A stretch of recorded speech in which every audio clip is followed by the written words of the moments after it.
बेटा अपने पिता का इस तरह का चरित्र देखता है और जानता है कि चाचा क्या है, पक्ष कौन सा किसका है। वस्तुतः आप देखें सुग्रीव का पक्ष राम का पक्ष है और वाली का पक्ष रावण का पक्ष है। विलास का है, भोग का है, व्यभिचार का है, अत्याचार का है। इसलिए बेटा उस तरह का चरित्र वाला नहीं है, तो अपने पिता के प्रति उसको कोई गर्व नहीं होना चाहिए और था भी नहीं। इसलिए उसके मन में कहीं कोई शिकायत नहीं है, बल्कि मुझे लगता है, ऐसा कहीं मुझे मिला नहीं लिखा हुआ, लेकिन मैं ये कल्पना करता हूं कि ऐसा बेटा ये सोच सकता है कि मेरे पिता का यही अंत होना था, जो रोज पी करके धुत होकर स्त्रियों के लिए दूसरे पुरुषों से, वीरों से लड़ता रहता है, अंततः तो एक दिन मरना ही था उसको। इसलिए उनके मन में कहीं ग्लानि नहीं है, कहीं अपने व्यवहार के लिए, और ना कहीं प्रतिशोध की भावना है कि हमारे साथ अत्याचार हुआ है। वो राम का पक्ष, सुग्रीव का पक्ष ठीक मानते हैं, इसलिए उनका साथ देते हैं। हमको जरा जल्दी जल्दी चलना है क्योंकि समय अब कम रह गया है और कथा मैं चाहता हूं कि आज जैसी भी हो पूरी कर दें।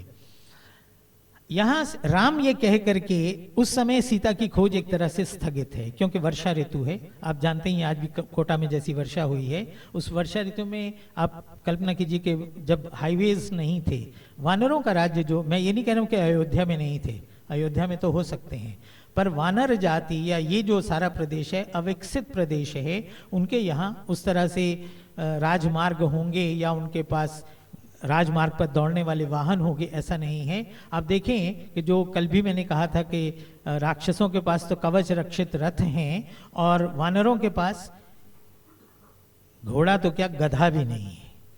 पालकी पर राजा जाता है जो उनके अपने सेवकों द्वारा उठाई जाती है, और बहुत बड़ा शस्त्र है तो गदा है, जो हनुमान के पास भी है, सुग्रीव के पास भी है, वाली के पास भी है। और बहुत हुआ जो युद्ध उन्होंने किया वो दांतों से, नखों से, लकड़ियों से, पत्थरों से, गदा से इत्यादि, ये इसी तरह के शस्त्र हैं। तो वहाँ जिस समय वर्षा ऋतु है, आकाश से पानी बरस रहा है, सारे रास्ते बंद हैं, कीचड़ है, इत्यादि बहुत सारी चीजें हैं, उसमें ये होता है, ये विचार किया जाता है कि अभी तो खोज नहीं की जा सकती, वर्षा ऋतु के बाद हम ये खोज करेंगे। और राम जाकर के पर्वत की चोटी पर, क्योंकि उनको नगर किष्किंधा में तो जाना नहीं है, वहां बैठ जाते हैं कि ठीक है कि वर्षा ऋतु व्यतीत होने दो। वर्षा ऋतु के व्यतीत होते ही राम व्याकुल हो जाते हैं और सौमित्र से, लक्ष्मण से ये कहते हैं कि सुग्रीव भी भूल गया सब कुछ, इसका जो भी हित किया ये भूल गया है। और उस समय जो बात लक्ष्मण जाकर के, राम को तो जाना नहीं है किष्किंधा में, लक्ष्मण संदेश लेकर के आता है और बहुत क्रुद्ध हैं लक्ष्मण उस समय। हनुमान देखते हैं और तारा भी घबरा जाती है कि ये तो रुद्रदेव का अवतार आ गए कहां से।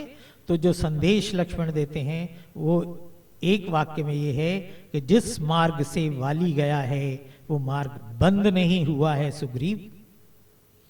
सीधी सी बात है कि वो जो कुछ कर रहा था उसके लिए उसका वध हुआ, यदि तू, और उस समय सुग्रीव भी पिए हुए है। अब ऐसा है कि आप जानते ही हैं कि इस तरह का भोग विलास जो है वो धन के साथ आता है। वैसे गरीब लोग भी पी करके हंडिया पड़े रहते हैं, ऐसा नहीं है, पर राजाओं के लिए तो ये एक तरह से गौरव का विषय मान लिया गया। हमारा भद्र समाज आजकल एलीट क्लास जो है वो बिना शराब के एलीट होती नहीं, तो हम क्या करें। तो वहां भी सुग्रीव जो हैं वो पिए हुए हैं। ये पता लगता है कि तारा अब उसकी पत्नी है, तो एक तरह से उस पर भी ये आरोप आता है कि ये भी भोग विलास में सब भूल गया। तो एक वाक्य ये है कि जिस मार्ग से वाली गया है वो मार्ग अभी बंद नहीं हुआ है, यानी तू भी जाएगा उसी रास्ते। तो हनुमान फिर आकर के लक्ष्मण को समझाते हैं, तारा आके समझाती है कि नहीं, ऐसी कोई बात नहीं है, हम बिल्कुल भूले नहीं हैं, सुग्रीव भी नहीं भूले हैं, और कुछ लोगों को भेजा भी गया है, ये प्रबंध हुआ है, ऐसा ऐसा किया गया है, बहुत सारी तैयारी है, आप बिल्कुल निश्चिंत रहे कि हम कृतज्ञ नहीं हैं। जो कुछ सुग्रीव के साथ किया गया, जिसने उनका हित साधा है, उसके लिए वो सुग्रीव जो कुछ कर सकते हैं करेंगे इत्यादि शांत करके उनको भेजा जाता है। और तब ये दल बनते हैं कि कौन किधर जाएगा खोजने के लिए। चारों दिशाओं में वानरों के दल जाते हैं और उसको कहा जाता है कि आप उत्तर दक्षिण पूर्व पश्चिम में जाइए और राम से वो आशीर्वाद लेकर के जाते हैं। एक दल जिस ओर के, मैं भी ये मानता हूं कि राम को स्वयं ये विश्वास था और सुग्रीव भी ये मानते होंगे कि दक्षिण दिशा में ही सीता को ले गया होगा रावण, इसलिए उसकी खोज के लिए सबसे योग्य लोग उसी में हैं। अंगद भी उसी में है, हनुमान भी उसी में है, जाम्बवान भी हैं, कुछ एक और लोग भी हैं, उनको दिया जाता है और राम उनको अपनी मुद्रिका देते हैं। अब बात वही आ जाती है ना, जहां आप खोजते हैं कि कहाँ कमी रह गई, तो कमी खोजने वाले ये भी कहते हैं कि राम के पास मुद्रिका कहाँ थी।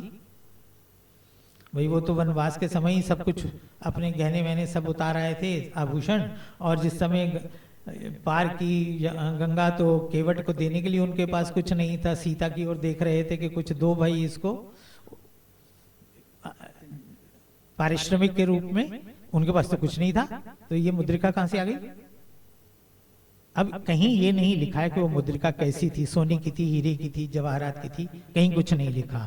इसलिए मैं ये सोचता हूं कि हम ये कल्पना कर सकते हैं कि किसी भी पत्ते की भी, एक घास की भी एक मुद्रिका बना के राम ने दी होगी, जो राम और सीता के बीच में एक तरह का परिचय का सूत्र है। सीता पहचानती है कि ये केवल राम की हो सकती है, राम ही इस तरह की चीज का उपयोग करते हैं, प्रयोग करते हैं। ये मैं कल्पना से कह रहा हूं, मैं ये नहीं कह रहा हूं कि ऐसा ही है, लेकिन अगर आप कारण खोजें तो और क्या कारण हो सकता है। एक चिन्ह देना था, जिस चिन्ह को सीता पहचान जाए, यानी अगर कोई उन तक पहुंचता है तो ये ना हो कि सीता कहेंगे ये किसी तरह का कोई धोखा देने के लिए कोई बहुरूपिया आ गया है, झूठ बोल रहा है और मुझे ठगना चाहता है। इसलिए उनको विश्वास दिलाने के लिए कि ये राम का ही प्रतिनिधि, राम का ही दूत है, उन्होंने एक मुद्रिका नाम की चीज दी। अब वो किस चीज की बनी हुई थी, हो सकता है घास की ही बनी हो सकता है किसी और वनस्पति की हो, किसी लता की हो, कुछ भी हो सकता है। लेकिन उसमें यदि हम इस पे आपत्ति करें कि पहले तो ये तय करो कि ये मुद्रिका कहां से आई, तो कठिनाई पैदा होती है। इसलिए नहीं कि वहां कहीं वाल्मीकि या तुलसी का दोष है, इसलिए कि कहीं ये चित्रित नहीं है कि मुद्रिका कैसी थी। हो सकता है कि उन्होंने वैसी मुद्रिका चारों दिशाओं में जाने वाले दलों को दी हो, बाकी 3 दलों को तो हमको पता ही नहीं है। हमको तो केवल इन्हीं का पता है कि इनके पास वो मुद्रिका थी। तो बाकी 3 को हम छोड़ देते हैं, ये लोग जाते हैं दक्षिण में। और बहुत सारी चीजें हैं कि उनको जब बिल्कुल सागर तट पर पहुंच जाते हैं, इस बीच में तो कहीं सीता है नहीं। अब सामने है समुद्र, तो या तो समुद्र पार किया जाए या लौट जाया जाए। लौट जाने के लिए संकट है बहुत ज्यादा, क्योंकि सुग्रीव ने कहा है कि समय बीत चुका है, अवधि बीत गई है। सुग्रीव ने कहा था मार डालूंगा बिना सूचना लिए हुए यदि आए इतने दिनों के बाद। तो वहां बीच में एक संपाति का चरित्र है। संपाति जटायु का भाई है। मैंने पहले भी कल भी कहा था कि जटायु योद्धा है, वैसे ही योद्धा संपाति।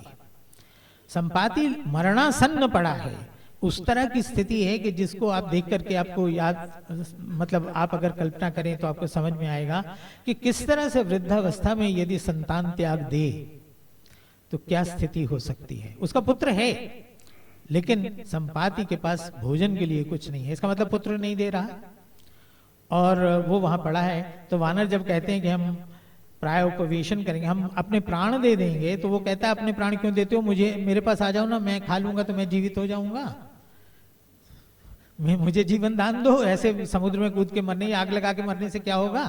तब वो उसको देखते हैं कि ये कौन है, जटायु की बात बताते हैं। तो संपाति उठ के खड़ा हो जाता है कि अच्छा मेरे भाई को मार डाला इन्होंने। तो रावण के विरुद्ध वो क्यों खड़ा हुआ, उसमें सबसे बड़ी बात यह है कि रावण ने उसके भाई का वध किया है। वैसे ही स्वयं प्रभा नाम की एक स्त्री तपस्विनी, वैसे तो चूंकि ये काव्य की कथा होती है तो उसमें हर चीज सुंदर बना के प्रस्तुत की जाती है, तो स्वयं प्रभा को एक सुंदरी अप्सरा के रूप में चित्रित किया गया। पर जब तपस्विनी है तो तपस्विनी के रूप में हो, वह कौन है, वो मंदोदरी की मां हेमा की सखी। और जब उसको पता चलता है कि रावण इस तरह से पराई स्त्रियों को उठा के ले आता है, तो सोचती है कि मेरी मंदोदरी की क्या स्थिति होगी, तो वो भी रावण के विरुद्ध है। और इन लोगों की सहायता ये करते हैं, मार्ग बताते हैं, जाने का रास्ता बताते हैं। और मजे की बात यह है कि ये वहां पहुंचते हैं जहां रामेश्वरम है। और अगर आज आप देखें तो लंका, श्रीलंका जाने के लिए सबसे निकट का मार्ग जो है वो रामेश्वरम से लंका की जो स्थान, जो भी उनका छोटा सा एक द्वीप है, मुझे नाम इस समय याद नहीं है, वहां तक जाने के लिए सबसे छोटा शॉर्टकट वही है जहां ये लोग खोज निकालते हैं। अब ये बड़े आश्चर्य की, विस्मय की बात है कि इतना बड़ा सागर तट, लेकिन ये कैसे वहां पहुंचते हैं जो निकटतम है। और तब ये होता है कि कौन पार जाएगा भाई। यहाँ हनुमान जी के विषय में मतलब बहुत सारी बातें प्रकट धीरे धीरे होती जाती हैं, और यहाँ पर भी आके जाम्बवान उनको कहते हैं। हनुमान कहते हैं मैं इतना कूद सकता हूँ, उतना कूद सकता हूँ, ये कर सकता हूँ, पर आगे नहीं। तो अंगद भी कहता है जा तो सकता हूँ, लौट नहीं सकता इत्यादि। तब जाम्बवान हनुमान को बताते हैं कि तुम्हारे भीतर क्या क्या शक्तियां छुपी हैं, अपना आत्मगौरव याद करो, अभिमान से उठो और जाओ, तुम यू कैन डू इट, ऐसी कोई बात नहीं है, तुम जाओ। और हनुमान वहां से जाते हैं। जो बात मुझे कुछ सोचने विचारने के लिए बाध्य करती है वो ये है कि सब जगह हमने देखा कि हनुमान आकाश मार्ग से जा रहे हैं। हनुमान की कूद कहते हैं उसको, एक छलांग लगाई यहां से और लंका में जा उतरे। पर सारी यात्रा के बीच में जितनी बाधाएं हैं वो सब भूमि से है। मैनाक पर्वत हो, या जल जंतु जितने बीच में आते हैं, या लंकिनी हो, जितनी भी बाधाएं हैं सब भूमि से हैं, आकाश से एक भी नहीं है। तो यदि वो आकाश में ही उड़ के चले गए थे तो भूमि की बाधाएं क्या कर लेंगी भाई। पर यहाँ तो भूमि की बाधाएं हैं सारी की सारी। इसका अर्थ क्या है? मेरे मन में एक ही चित्र आता है, आप लोगों को शायद जो मेरी उम्र के हैं उनको स्मरण होगा कि मिहिर सेन नाम का एक व्यक्ति था जिसने भारत और श्रीलंका के बीच की समुद्र की उसको क्या कहते हैं, उसको पाल्क स्ट्रेट या जो भी, उसको तैर के पार किया था। और तैर के जो पार किया था उसका जो वर्णन है वो ये है कि चूंकि वो तो आज की बात है तो अनेक लेप लगाए थे और बहुत सारी चीजें सावधानी वश ली थी, साथ में एक नौका जा रही थी और उस नौका में उसकी पत्नी भी थी जो विदेशी थी, शायद यूरोपियन थी, और सहायक डॉक्टर ये वो बहुत लोग थे। तो उसकी पत्नी, मिहिर सेन तैर के पहुंच गया था वहां। उसकी पत्नी ने ये कहा था कि ये तो हो गया, मैं बार बार अपने पति को मरते हुए नहीं देख सकती कि सांप लिपट रहे हैं, शाक आ रही हैं, दूसरी हिंस्र जंतु आ रहे हैं और वो उनके बीच में से जा रहा है, मैं बार बार नहीं देख सकती, इसलिए इस बार तो हो गया, अगर फिर कभी तुम इस तरह का काम करोगे मैं तुमको छोड़ के चली जाऊंगी। ये केवल इसलिए कह रहा हूं कि जब हनुमान तैर के गए होंगे, मतलब मैं ये मानता हूं बिल्कुल तैरना नहीं कहिए उसको, एक जगह से दूसरी जगह जाना, हो सकता है कहीं छलांग लगाई हो, कहीं वो पैरों से दौड़ के गए हों, कहीं वो तैर के गए हों, क्योंकि वो सारा का सारा समुद्र, गहरा समुद्र, ओपन सीज जिसको कहते हैं, वो नहीं है। आज भी, अभी मैं उस पर आऊंगा कि वहां पर जो राम सेतु है उसकी बात। तो इस रूप में हनुमान जब गए हैं, मेरा विश्वास है कि वो भूमि मार्ग से, जल मार्ग से गए हैं, और इसलिए उनको मालूम था कि ये कितनी दूरी है और कहाँ कितनी गहराई है समुद्र की।